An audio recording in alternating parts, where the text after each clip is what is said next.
همین هر پیغمبری که صاحب شریعت است او را رسول میگن. البته رسول نبی بخواتر میشود. همه رسولان نبی هستند اما همه نبی ها رسول شده نمیتونند. در شمارشون هم خیلی فرق میکنند. در حدیثی که ابن کثیر در تفسیرش آورده است، حدیث ابوذر که در فضیله عمل گفتش میشه. حضرت ابوذر غفاری رسول الله صلی الله علیه و سلم سوال کرد که یا رسول الله کامل انبیا پیغمبران چی مقدارند؟ حضرت گفت 124,000 124,000 پیغمبر است. با سوالش کرد کمی رسول منهم، از همین میان چند تاش رسولند؟ حضرت گفت 313 او 12 او 15 او 17، یعنی 313 نفر تا 319 نفر. ببینید 124,000 پیغمبر های ایمیان شو انامی 300 چنده نفرش رسول هست، باقی مدوش همی نبی هست. در میان یعنی 313 رسول از همه بزرگترینش 5 تا هست. اینا را پیامبرای اولوالعزم میگن. خداوند میگه و اخذنا منهم میثاقا غلیظا، از این 5 نفر ما میثاقی غلیظ گرفتگیم، یعنی شرطنامه ای که با او بستگیم بینوایت قوی و سخته ای دیگر شرطنامه فرق میکنه. یعنی که اهمیت دعوت اینو از دعوت دیگر رو فرق میکنه. میشیشو خیلی مقصد شدیدتر و وسیعتره. این 5 پیغمبر، همین 5 تا پیغمبر اولوالعزم که از همه پیغمبرها بزرگترند، به همون ترتیبی که خداوند در قرآن آورده است به همون ترتیب میگه. و اخذنا منک میگه های محمد صلی الله علیه و سلم انمو میثاق غلیظ اول است گرفته، انمو عهد پیمان سخته. و من نوح دویم نوح علیه السلام و ابراهیم سیمش ابراهیم علیه السلام و موسی چهارمش موسی علیه السلام و عیسی ابن مریم پنجمش عیسی پسر مریم. همین 5 پیغمبر بزرگترین پیغمبرها هستند. در بینشو موافق همین ترتیب از همه بزرگتر محمد صلی الله علیه و سلم است. ببینید در جای دیم نوح علیه السلام میشه، جای سوم ده حضرت ابراهیم خلیل، جای چهارم ده حضرت موسی و نهایت جای پنجم حضرت عیسی علیه السلام. یعنی نوح از یکی از بزرگترین پیغمبرها. حتی در حدیثو میبینیم مردم میگه در روز قیامت نزدش میگن که یا نوح پیش پروردگار طلب شفاعت، اولین رسول هستی در روی زمین. اگر چنده که اولین پیغمبر همه میدونن که آدم علیه السلام است، اما اول پیغمبری که بر ضد مشرکا خدای تعالی مبعوثش کرده است نوح علیه السلام است.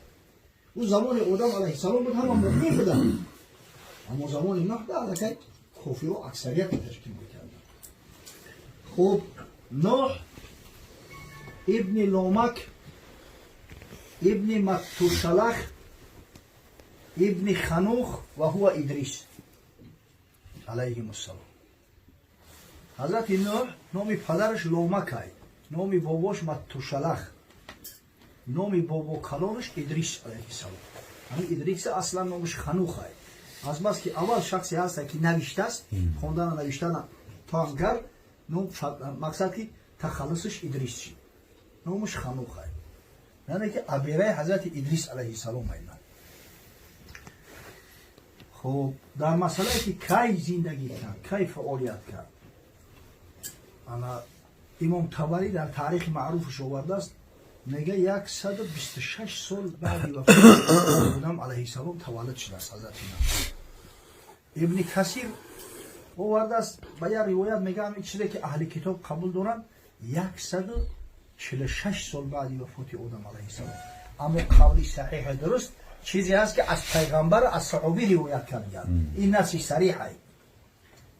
ابن حبان روایت میکنه در صحیحش از ابی امامه صحابی پیغمبر صلی الله علیه و سلم، میگه مردی از پیغمبر خدا صلی الله علیه و سلم سوال کرد که یا رسول الله هل کان آدم نبی؟ ای حبیبی خدا گفت همین آدم علیه السلام پیغمبر بود؟ حضرت گفت نعم بله. و گفت فکم کان بینه و بین نوح، فاصله بین آدم علیه السلام تا زمان نوح علیه السلام چی مقدار بود؟ حضرت گفت 10 قرون، 10 عصر، 10 قرن. همین قرن در زبان عربی اگه معنی های زیاد داره، نگه هم معنی هایی که در حساب سال ماه اگر بگیرید یکیش بسیار متوسط معمول است بین خدمت. میگن یک عصر 100 ساله یا یک قرن، ولی میگن قرن 21 شدیدن به حساب میلادی.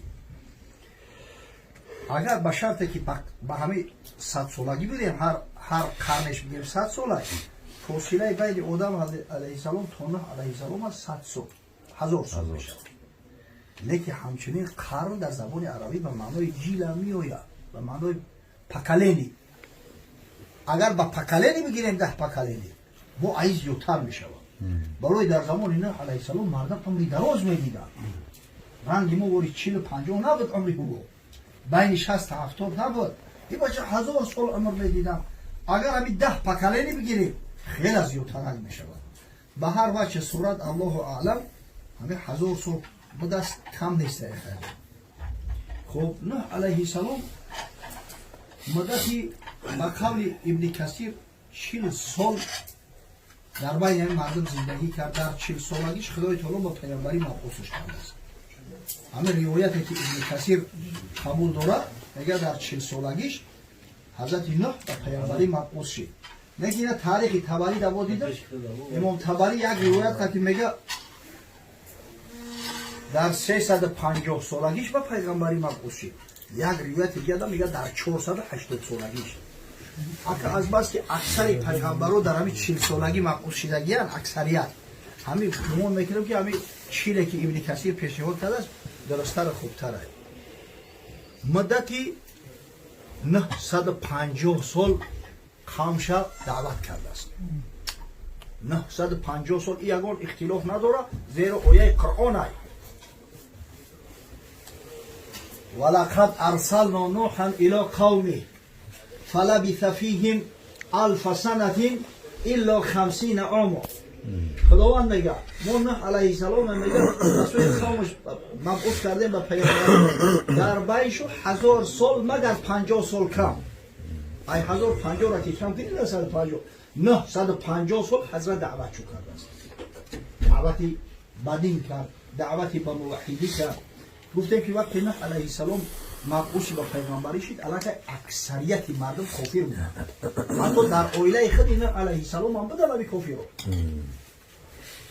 حضرت همین یک ولی قرآن یک سوره داره با نام نوح، سوره نوح. همین دعواهاش و التجا و التماساش به سوی قومش میخونی جگرت میریزه. میگه خدای بزرگ که اعوذ بالله من الشیطان الرجیم انا ارسلنا نوحا الى قومه. ما نوح به سوی قومش فرستادیم که از غضب خدا آگاه شو کن، از مقصد عذابی که منتظر شو هست آگاه شو کن.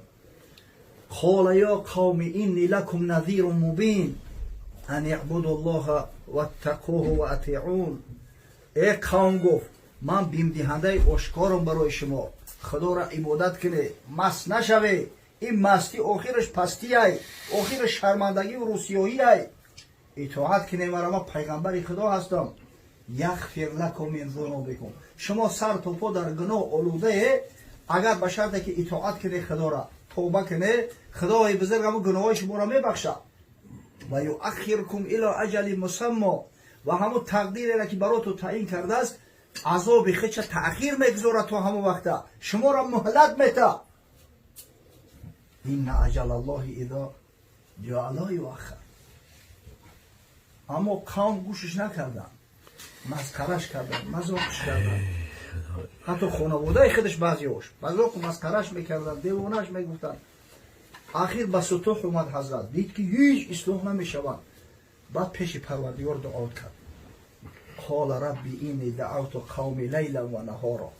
پروردگارا من همین قوم شبانه روزی دعوت کردم، شب و روز، شبا خواب نمیکردم، استراحت نمیکردم، همیان را دعوت میکردم که هدایت بیابند، دعوتشون میکردم که نجات بیابند. ربی اینی دعوت قومی لیلا و نهارا فلم یزیدهم دعایی الا فرارا. از دعوت من فقط میگریختن. ولی هم بعضی بغیرت ها هستن جای امر معروف سر شوه او زود ببینی گریخت. همین کسی که وقتی سخن خدا و پیغمبر گفته میشوه به عذر معرکه تر میکنه و میگریزه و خدای تعالی او را حمور مستنفره گفته است که انهم حمر مستنفره، گویا همون خرای رمانده هستند، خرای وحشی رمانده.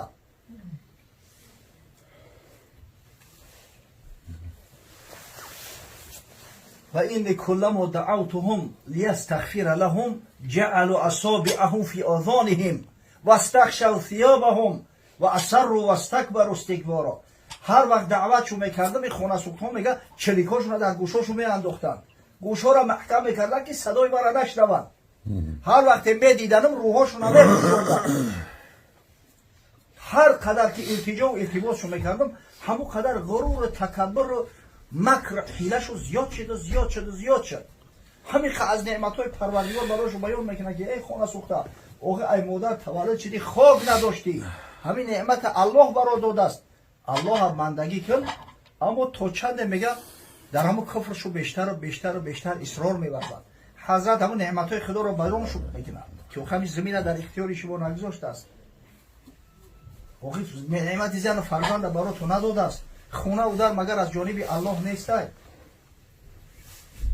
اما کسی را خدای تعالی هدایت نکنه هیچ فایدهش نمیکنه. اگر همه پیغمبرو که جمع شوند فایدهش نمیکنه. اخیر گیزله شد قال نوح ربی انهم عصونی و تبعوا من لم یزیده ماله و ولده الا خسارا. خدایا گفت این بدبختو با من عصیان کرده، عصیان گوش نمیکنن. اینا پیروی همون کثافت‌های کفر را میکنن که مالشو تو چند زیاد شده، نعمت شومیتی فرزنداشو زیاد شده، هم سرکشی دارن. و قال لا تذرون ودا ولا سواع ولا یغوث و یعوق و نصر. دائم میگه قوم را نصیحت میکنن، همون کافرها که دیگران را کافر میکنن که ها همون ود عبادت کنه. این ود یک مردی بوده است، یک وقت مردی صالح خوبی بوده است. وقتی میبره در سوگواریش مردم محتم میگیرن، میگه شیطان به صورت انسان از شمیاید چگریه داره، میگه یک شخصی بسیار بزرگ ای بای مرفت همون سوز و گداز همون ای قلب و نرفت است. گفت میخواهی که من هم تمثالی هم را کنم رنگ آدم زنده و به تو یا هیکلچه شطوری کنم، بیایی در پیشش گریستن بگیری یادش کنه. قبول کردم. یک تکرد ورد وقتی که شمارش زیادتر شد علاقه در فرزندای او اومد، گفت که بیایی به هر کدوم تایی درست کنی، کارخانه دارم بگیره در خونه تو عبادت کردم بگیره چنده میخوری. همین که یک انسانی که یک و یک زمان آدم بود او ایسته نعوذ بالله بد شده خدا شده. این کثافتون میگه همون را عبادت میکردم. بله مقصد که اینو دیگه اصلاح نمیشوند، پروردگار اینو قبول ندارن اصلاح شوی را. و قال نوح ربی لا تذر علی الارض من الکافرین دیار. خداوند بزرگ گفت یا نوح مادام که اصلاح نمیشوند، مادام که به سطوح آمدی دعا که دعا تا اجابت میکنم. و گفت پروردگار تخمشون گم کن، از همه کافران یگان دانش در روی زمین زنده نمان. لا تذر علی الارض من الکافرین دیارا اینک این تذرهم یضل عبادک. اگر تو اینا را باقی بگذاری بنده های گمراه میکنن. ولا یلد الا فاجرا کفارا. ای همین کافرو با همین کافر بچه برومده است، ای مار بچه شده است. برای همین تخم شونن است که پروردگارا وقتی پیغمبر دعا میکنه در حق آمد، دعای پیغمبر مثل بمبای اتمی است، همه را زیر زبر میکنه. سبحان الله خداوند دعای نوح علیه السلام اجابت کرد. همون مردم سرکش، همون مردم بدبخت همش اینا بگیره که فقط در یادی تاریخ موندیان، پاروی تاریخ شدن همش غرق شدن مردن برفتن. این بالای یک آگاهی و هشدار است. خدای بزرگ میگه امتهای محمد صلی الله علیه و سلم این همه قوم نوح پیش شما گذروندم، قوم هود پیش شما زندگی کردم، دیده که وقتی سرکشی کردن به چه حال مبتلا شدن. اگر به شرط اطاعت نکنه خدا را، اگر به شرط سرکشی کنه الان حالی عربو بسر شما میوید. یکی زنبور می آمد ز خانه بغایت به قرار و شادمانه، مگر مور چنان دلشاد دیدش ز قید بندگی آزاد دیدش. بدو گفتا چرا شادی چنین تو؟ یک شیخ عطار میگه که یک زنبور شادی کرده و بز کرده و کیف صفا کرده اومده است. یا مورچک بیچاره خروک زمستانش جمع دوره کتگی او را دید و واهمه او را دید. ای بچه گفت چی کتگی دوری، چی واهمه دوری، چی خرسندی دوری؟ جوابش داد آن زنبور که مور چرا نبود ز شادی بر دلم سور. به هر جایی که خواهم می نشینم، ز هر چیزی که خواهم می نشینم. و موری ابله گفت برای شادی نکنم. تویژه کرده استم هر کاری بخوام کرده میتونم، شرایط امکانیت دارم، هر کیفی که بخوام برام حیای میرم عبیده در مینا میکنم، اوشینش میرم در صفا میکنم. با کام خیش میبینم جهان چرا اندوهگین باشم زمانه. اینقدر عروس پر قدای کشلاو زده است، برای چی غم بخورم؟ در همین دنیای دو روزه چی جای غم و اندوهای؟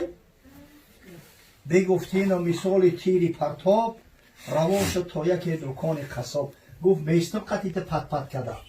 همجا در یک دکان قصاب بود است، اتکه کرد.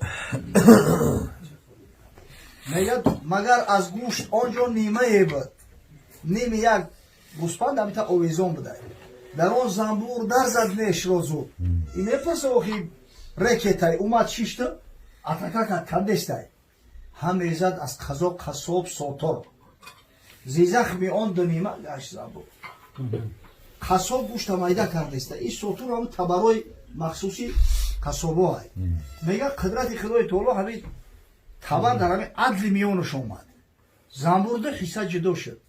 همین زنبور رو پشر اهمیت داده، کلش همه کنی چند مدت با زنده های. می جنبه هر دو طرفش. حالی جنبیده است. با خاک افتاد، حالی تا خبر داشت، در اومد نور از یک نیمه برداشت. حالی خودش نفهمید از چی گپ شده است که مورچه رسید. سری عرقه کدم نمیشه. خروکی زمستانه میبره آخی. بخاری میکشیدش زار در راه. زبان برداشته میگفت آنگاه. هر آنکو آن کند کو را بود رای. نشیند بر مراد خود همه جای. کسی کو بر مراد خود کند زیست، چطور میرد ببین تا آخرت چیست. الان کسی که امتری کتگی میکنه، کسی خدا را دیگه نمیشناسه، کسی که نعمت پروردگار را میخره و کورنمکی میکنه، الان آخری کارش نمی رنگی کاری کرد. حضرت گفت ربی لا تذر علی الارض من الکافرین دیارا. خدایا تخمشون نمون. اینک این تذرهم یضل عبادک ولا یلد الا فاجرا کفارا. اگر ایو را باقی مانی با هم تری کافر بچه میزوین، با همین دنیا را پری کافر میکنن. رب اغفر لی ولوالدی ولمن دخل بیتی وللمؤمنین والمؤمنات. پروردگارا خود ما رحمت مغفرت کن، پدر و مادر ما رحمت مغفرت کن، اهل خاندان و مؤمنان را رحمت مغفرت کن. کسایی که خانه من میآیند و مهمانی میآیند در دین من هستند، در آیین من هستند. ولا تزید الظالمین الا خسارا. اما این ظالمان را کافران را خدایا در همین بدبختی و نگونبختی گرفتار بگردان. حضرت وقتی که دعا کرد خداوند بزرگ بشارتش فرستاد که یا نه آماده شو. من نگاه کردم یک کشتی بساز. در تاریخ اومده است حضرت میگه در ابتدا چوب شنان، بعضیا میگن چوبی سوج، در بعضی روایت اومده است چوبی صنوبر. 100 سال نگاه کرد که درختها کلان شدن، درختهای با حشمت شدن. بعدا درختها را اره کرده، به یک روایت 100 سال، به یک روایت 40 سال حضرت کشتی درست کرده است. می اومدن مذاقش میکردن، مسخره میکردن. تو چی کردستی؟ دیوانه ای تو چی؟ در بین بیابان تو کشتی کرده در برو ریکت حدثه میکنی. حتی همون یک آدم افسانوی اطراف دوغی بسیار میگن یا اوج ابن عنق بوده است خدروز. حتی می اومد که یاد نه این قصیعه چیه تو در روش سواری؟ قصیعه توقچه اکو خلو که بدست این طبقچه را برای چی درست کردی؟ بعدا وقتی که همه درست آماده شد ندای پروردگار اومد که وقتی که اذا فار تنور، وقتی که تنور جوش زد در کشتی سوار شد. کسی به تو ایمان آورده است داخل کرد. از تمام جاندارا جفت بگی داخل کشتی کرد، نرماده بگی داخل کرد. هم حیوانایی که گوشت حلال هم حیوانایی که گوشتشون حرام ای هر کدومش میگه جفت بدرو. کشتی نوح علیه السلام با روایت قتاده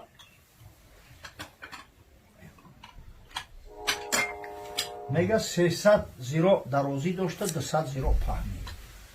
در روایت حسن بصری میگه حضرت میگه 600 زیرا درازیش بده، 300 زیرا پهنیش. اگر زیرا 50 سانتی متر بگیریم این 600ش 300 متر درازیش بده، 350 متر پهنیش. اما روایت بهتر و خوبتر که از ابن عباس صحابی پیامبر صلی الله علیه و سلم روایت میکنن میگه 1200 زیرا به درازیش، 1200 در 600. ایتا درازرو نبود اصلا کشتی ها یازی را کفچک میگن دیده، نویف کفچک. مقصد که پهمیش هم کلون بود است را، از بس که میستی تیر میشوه پهم هم بود است. درازیش میگه 1200 زیرا بود، پهمیش 600 زیرا، بلندیش 30 زیرا بود است. 30 زیراش 15 متر میشوه بلندیش. 3 طبقه بود است. در طبقه ای همه پویان حضرت حیوان را جو کرد. در طبقه دیوب آدم را جو کرد. همراه نوح علیه السلام با روایت میگه فقط اهل خاندانش بود. خودش 3 پسرش 4 کلونش. هم یک پسر سرکشی کرد در کشتی سور نشد، یوم کنعان. همون که زنش ایمان آورده بود سور شده است. اما با قولی درستر چیزی که در تاریخ بیشتر معروف است 80 نفر بودن میگه. اما کسایی که ایمان آورده بودن در طبقه سیمش پرنده ها بودن، یکمش حیوانا، دویمش انسانا، ای همه بالا پرنده ها بودن. در اومدن سوار شدن میگه در کشتی. قدرت پروردگار طوفان سر شد. این مردم شوخی میکنن خیلی اندکک آب بخیزن، آخیزی هایی که خدمو در میشود تو هم تری میشه اون بلندی یک گجون رو خلاص بکنیم بالای بام برویم که در تمام دنیا همین آب جوشیدن نزد. آسمان به ایست باریده ایسته، باران قطع نشد، آب بلند شده ایسته. حضرت علیه السلام 4 پسر داشت، سام، حام، یافیث و یوم. یوم در بیبلیا و در کتابایش کنعان اومده گه. در بسیاری تاریخ هم کنعانش میگن. همین ما و شما با هم کنعان میشناسیمش. همین کنعان سوار نشد. همین مثلا که پدر این کار میکرد است. این بدبخت قصه قرآنی ای حضرت نوح پدر ای آخی دید که فرزند سوار نشد است. این شاه رشته به سرت بگی که غضب خدا ای بیا سوار شو که این بدبخت میگه سرکشی کرد. حضرت مولوی خدا رحمت و مغفرتش کنه قصه غرق شدن کنعان آورده است، در مثنویش بسیار شیرین آورده است. میگه همچه کنعان آشنا میکرد او که نخواهم کشتی نوح عدو. بیشتر در سرت بگی بیست یابی کنعانی ابله نشه که آوازی خوب بوده است. من گفت احتیاج به کشتی تو ندارم. حضرت پسر شدید گفت های بیا در کشتی بابا نشین تا نگردی محوی طوفان ای مهین. تا بچه جان بیا در کشتی. بابا پدر اساسا همون پپایی که رسول میگن هم بابا ها بچه بیا در کشتی بشین که غرق میشه. گفت نه من آشنا آموختم، من بجز شمع ایت شمع افروختم. گفت من آوازی را یاد گرفتگیم، رنگ ایت جان نکندم کشتی نکردم، آوازی را یاد گرفتگیم، احتیاج ندارم به کشتی ایتا. های بیا که این موج طوفانی براست، دست پا و آشنا امروز لاست. یک خانه آباد بیا که این روزی آبازی نیست. این موج طوفانی بلای آبازی خطی خلاص نمیخری. گفت نه رفتم بران کهی بلند، آسیم است اون که مرا از هرگزم. گفت یمی آبازی کرده با بلای همون که میرم اگه دروغ که آب اوجا را برسه. های بیو که که هست این زمان جس حبیبی خیش رو نداد اما ای خانه سوخته این که امروز رنگی که های اوخی از جانب پروردگار وعید اومده است همه را نصف میکنه غیر نوح علیه السلام و مؤمنایی که در کشتی هستند بیا کتنگی نکن بیا سوار شو گفت کی من پندیتا بشنودم که گمان کردی که میزین دودم کی گفت من با گپیت عمل کردم که امروز میکنم و تو در نظر من حال جنبه دیوانه ای نعوذ بالله و همین ببینه که فرزند تحقیرش کرده است اما این فرزند اگر توده خاکستر است لخت دل پدر و مادر است دل میسوزه آخی بیچاره با التماسش کرد های بیا بابا که روزی ناز نیست مر خدا رو خیشی و انباز نیست بچه بیا که این پروردگار با کسی قرابت خیشی نداره لم یلید لم یولد است و از قدم نه پدر دارد نه فرزند نه ام اوی خدایی که گفته از لم یلید و لم یولد نه زاد کسی رو نه از کسی زایده شد اوه این با کسی قرابت نداره تو نگو که من بچه پیغمبرم خدا و نجاتو میده جز خضوع و بندگی و استرار اندرین حضرت نداره که اینجا جای غرور و تکبر نیست همون شیطان به همون علمی که داشت به همون عباداتی که داشت غرور و تکبر وقتی پیشه کرد رانده شد رجیم شد اندرین گفتم بدن که موجی تیز بر سر کنعان زده شد ریز همین وقت میگه یا موجی کلون اومد اون بعضی موجش ای نهی تجوره کلون ایوخی اومد همت محکمش کرد غرق شد میگه حضرت نگاه داره فرزندش در پیشش غرق شد میگه با التجا به خدا مراجعه کرد گفت یا رب وعده کردی بارها که بیابد قومت از طوفان رها دل نهادم بر امیدت من سلیم پس چرا بربود سیل از من گلیم پروردگار آخی گفت خودت وعده کردی که من اهل بیت تو را نجات میتم من امید داشتم او در پیش فرزندم غرق شد گفت او از اهل خیشانت نبود خود ندیدی تو سفیدی او که بود یا نوح اینه لیس من اهلیک اینه عمل غیر صالح این نوح گفت این اهل بیتی تو نیست این فرزند نوخلف ای شرط نیست که ای زینا شوه فرزند که نوخلف شوه همین فرزنده که پدر اطاعت نمیکنه ای فرمان پدر سرپیچی میکنه ای پدری صالح او بدبخت هم حکم فرزندی نوخلف داره مثل ای حرامزاده را بدتر ای حرامزاده گناه نداره بیچاره گناه پدر و مادر که حرامزاده تولد بشه اما این فرزندا این بدبختا حکمشون هم حرامزاده را پستر میشه خداوند گفت اهل بیت تو نیست ای حضرت همین قضیه کشید سرکش خم مصیبت فرزند صحبت بینه خیلی حضرت خداوندی پیغمبر شد در همون حالت دید گفت یا نوح گر تو خواهی جمله رو زنده گردانم برارم از سرو بحر کنعان دیلی تو نشکنم لیک از احوال آگه میکنم یا نوح گو زیخ نشگو دعا که با همه کشتگی را ایساری نو زنده میکنم او در پیش قدرت پروردگار ای چیه من برای یک کنعانی بدبخت شده هیچ وقت را ناامید نمیکنم زیخ نمیکنم نه که بفهم که حکم الله همیه این الابرار لفی نعیم و این الفجار لفی جهیم بنده های صالح و خوب البته به رحمت خدای تعالی نایل میشوند اما این بدبخت های سرکش عاقبت کارش همیه این حضرت پیغمبر خدای پیغمبرها بنده های برگزیده الله هم حضرت خداوندی از بین این میلیارد تریلیون ها پیغمبرها را انتخاب کرده است اینا همه برگزیده گفت نه راضی هم که تو مرا همکنی که اگر باید تو را پروردگار گفت چجای فرزند به خدا قسم اگر حاضی خدمم غرق کنی من راضی هم تیانشن در تیانشن اینک های تیانشن در بلندی 6-7 هزار متر از سطح بحر استخوان و مثلا سکلتی اکولا یفته اینجا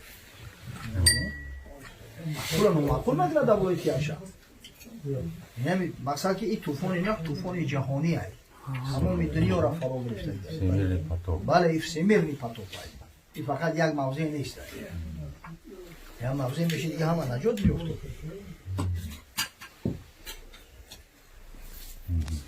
لطفت بجی ای عجب من عاشق این هر دزی من پروردگار رو هم عاشق لطف و مهربانی تو هم عاشق قهر غضب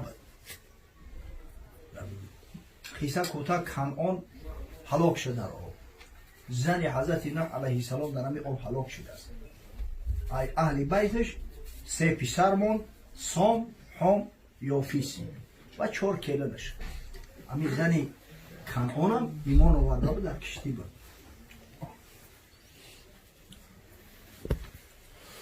خیلی مدت اخباری متفرقه اومده است که چند خل گشتند بعضی 6 ماه گفتن آب طول کشید 6 ماه در بالای آب بودن آخر الامر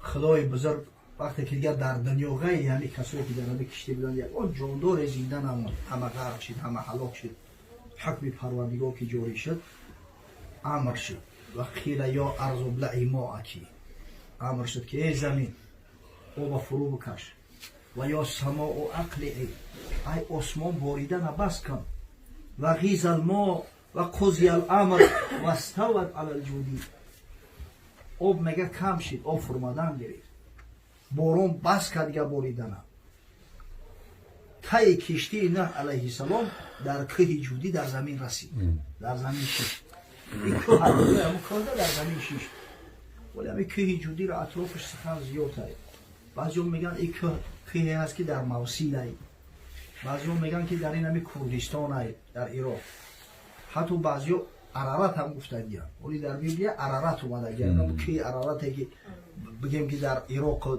ترکیه هست کو انمو به هر وجه صورت همین گیتلر همون نویف کفچه که کسافت میکفته یک ده اکسپیدیسیا را بایی کرده گیرن اکنه میدونم چه اصل داره این اینترنت فیکاش بسیاره میگه به هر وجه صورت همون اچیوید نه نیویرایت نه در دورای سویتی هم تری برنامه بود کو میگن که از کیهان چیزی ببینن میشه همون کفچک که وقتی اکسپیدیسیا روی میکنن نمیوان همون میگن با کموندار شدی رمونده است این گیتلر گیوی فهمیده است که کسی اگر نویف کفچک بیوه حکمران جهان میشود برای همون ده اکسپیدیسیا روی کرده بود است همین یوتیوب نه چیز شب پس دادن همین را آیفون هم سومی کنه بله با یوتیوب حضرت میگه یک زاغ امر کرد گفت بپر کو ببین اون جوری خشکی هست این زاغ خونه سوخته رفت یه جوی مردار را دید همین دیگه هم برای هم مردار داشت دیگه حضرت اینا هم فراموش کرد کشتی را فراموش کرد نه اومد دیگه بعد میگه یک کفتر را امر کرد کفتر رفت چند مدت پس میگه در دهنش یک برگی تازه درختی زیتون اومد که یک مقصد علاقه درختو پیدا شد هم بالای او یعنی خوشخبر اشاره که انشاءالله بفرویه میشود دیگه زمین پیدا شده دیگه برای همین کبوتر را ببینه که عزیزی هر خاندانه کودککا قدشو بازی میکنن نه که این زاغ همه شو میبینن زاغ واری بسیار قد نکرد ای پشت زاغ کجا میره گه کاری همین یک بین مردم بسیار رویج است زاغ در یگان اپیزود و در یگان فالکلوری دنیا چیزی خوب نیست همه اجازه همین بدش میگن فقط قصه کوتاه میگه وقتی که فرمودن همه نسل هایی که در روی زمین هستند همه اولاد نوح علیه السلام هستند ابن کثیر میگه که اصلا همه 80 نفری بودن که ایگان تا همه ارث نمونده است به استثنای همین 3 فرزندی نوح علیه السلام سام پدری آدم یوروپیایی پدری عرب پدری عجم حام پدری اینای زنگی های نگرویدو حبشی ها یوفیس پدر اینای منگولویدو های همون تاریخچی رو هم ترکا قطعی مغول ارالش میکنن و کنه میفهمن ایتا نمیفهمن که اگر اصل بگیریم ترک یوروپیید میشود بعد میگن اتروک یوفیس میگن پدری ترکو های در اصل پدر اینمی قوم قبایل مغول شکل این دکیتای است که اونم اون مردم های همیو پیدا شدن زبانو را متفرقه شدن تا زمان نوح علیه السلام تمام مردم کره زمین شمارشو کم به دست آورد همین یکی از حکمتایی که عمری دراز داشتن که همین بود که مقصد آدم کم بود خدای تعالی همین عمری دراز شد داده بود که زمین آبادان باشه کار کنن، آباد کنن، فرزند بزوین، فرزند زیادتر بزوین. الان بعدا وقتی که شماره آدم‌ها زیاد شد، عمرشون هم کم شد. حکمتش در همین است. و نوح علیه السلام با روایت صحیح تر است ابن کثیر از حضرت عبدالله بن عباس روایت میکنه، میگه بعدی همون طوفان باز 60 سال دیگه زندگی کرده است. 60 سال. اگر به همین روایت بگیریم حضرت نوح علیه السلام 1050 سال عمر دیدگی است. 40 سال تا بعثت پیغمبریش، 950 سال زمان پیغمبری و دعوت شد، 60 سال بعد طوفان و بعد هلاک شدن مردم. همین روایت صحیح ترش هم میاد. روایات خیلی زیاد اومده است. امام طبری میگه که بعدی همو طوفان با 350 سال دیگه عمر دیده است. اگر همو حساب را که از امام طبری آوردیم که تا بعثت 350 سال عمر دید، بعد 950 سال دیگه دعوت کرد، با 350 دیگه عمر دید، اگر این را حساب کنیم 1650 سال عمر دیدگی است. اگر او روایتی که میگه 480 سالگیش در پیامبری مبعوث شد، او را اگر بگیریم والله اعلم 1780 سال میشود. اما همین روایتی که از ابن عباس آوردیم، همین را ابن کثیر ترجیح داده است که 1050 سال بود عمر حضرت، 40 سال زمان تو پیغمبری شد، 950 سال زمان دعوت تبلیغ شد، تا طوفان 60 سال دیگه بعدی طوفان. خداوند نوح علیه السلام رحمت و مغفرت کنه. فردا روز قیامت در زمانی که مردم در تهلکه، آفتاب پایان شده است، مردم در آب عرق خچ و غرقه شدن، حتی عرق میگه لجام شو زده است که دیگه دهنشون رو کردن نمیتونه. نزد آدم علیه السلام میگه، حضرت آدم میگه که خداوند من آن کرده بود از خوردن میوه همون درخت من سرکشی کردم خوردم، امروز میترسم بود. نزد نوح علیه السلام بره، نزد حضرت نوح علیه السلام اومدن.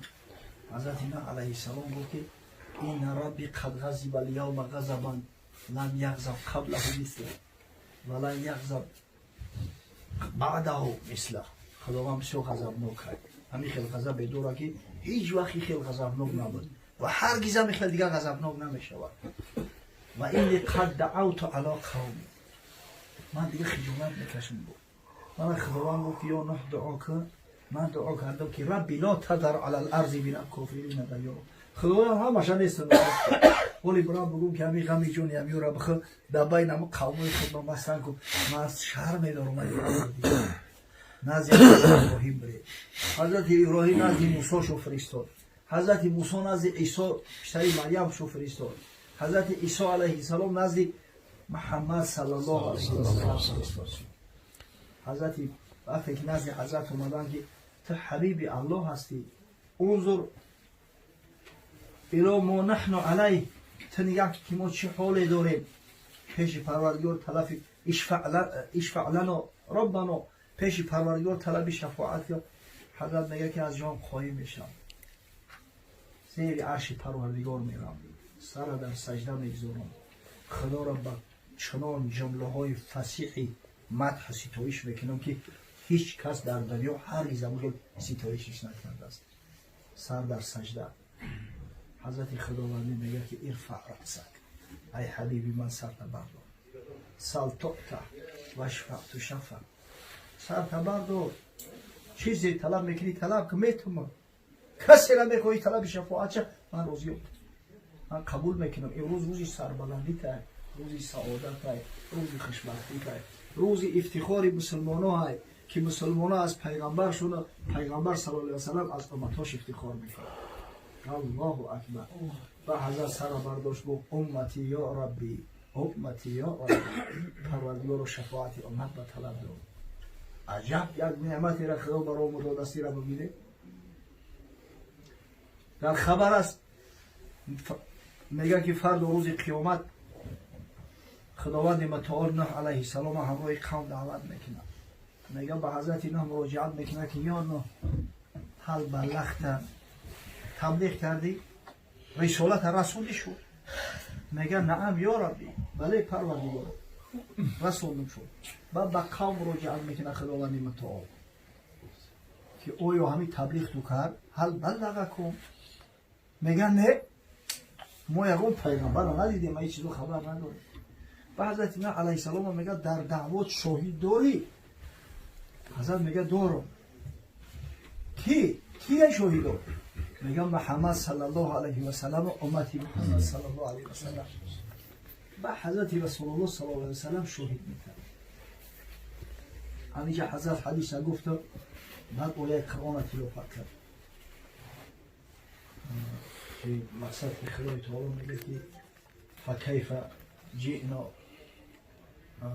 و جئنا بک علی هؤلاء شهیدا مترفر در روز قیامت بالای همه امتها و همه قوما همچه شاهد قایب میداریم که تو شهادت بر ایمان شو میدی شهادت بر صدق گپ شو میدی شهادت بر دروغ گفتن شو میدی الحمدلله رب العالمین ما مسلمانان نوح علیه السلام دوست میداریم نسبتش محبت داریم پیامبری بزرگ بودنش اقرار داریم همین بزرگی اسلام و مسلمانان را در امیه تمام پیغمبران را قبول داریم تمام کتابا را قبول داریم از همین خاطر است که یگانه ملت موحد در دنیا مسلمانان هستند واقعا قصه پیغمبران را در یک لحظه و 2 لحظه گفته نمی شود اگر معذرت بخواهم که صحبت شاید به درازا کشیده باشد لیکن اگر بخواهی که یک معلومات کافی بگیری مجبوری آخه گوش کنی با همین گپای هوایی و مقصد که چیزی که اصل نداره گوشم را پر کردیم ذهنم را پر کردیم یا جدا یک گپ میگوی گپ ناجور میگلتم از اوق مسخرت میکنن برای همین سعی کردیم که از کتاب‌های موثق همین تاریخ اندک مفصل‌تر هم کشید براتون بیان کنیم پروردگار محفل مون محفل خیر صحبت مون صحبت مؤثر گردون از صحبت‌های بی تاثیر جوان بابای حجی را حجی خیردین از جمعی بلا در بنده حفظ کن همه خیلی که برای بنده های ترد محفل خیر نان طعام آماده کرده است ضیافت تشکیل کرده است فرد روز قیامت به نامش به نام اهل خاندانش به نام مهمانای مکرمش که در این محفل خیر شرکت دارند در جنت المأوا ضیافت ها تشکیل دادند پروردگار را جمیع پیغمبران خاصتا رسول الله صلی الله علیه و سلم از ما راضی گردان خداوند و غیرت همت ما بده که به دعواهای بندگی به دعواهای امتی به دعواهای پیروی مذهب مستقیم باشیم ربنا افتح بیننا و بین قومنا بالحق و انت خیر الراحمین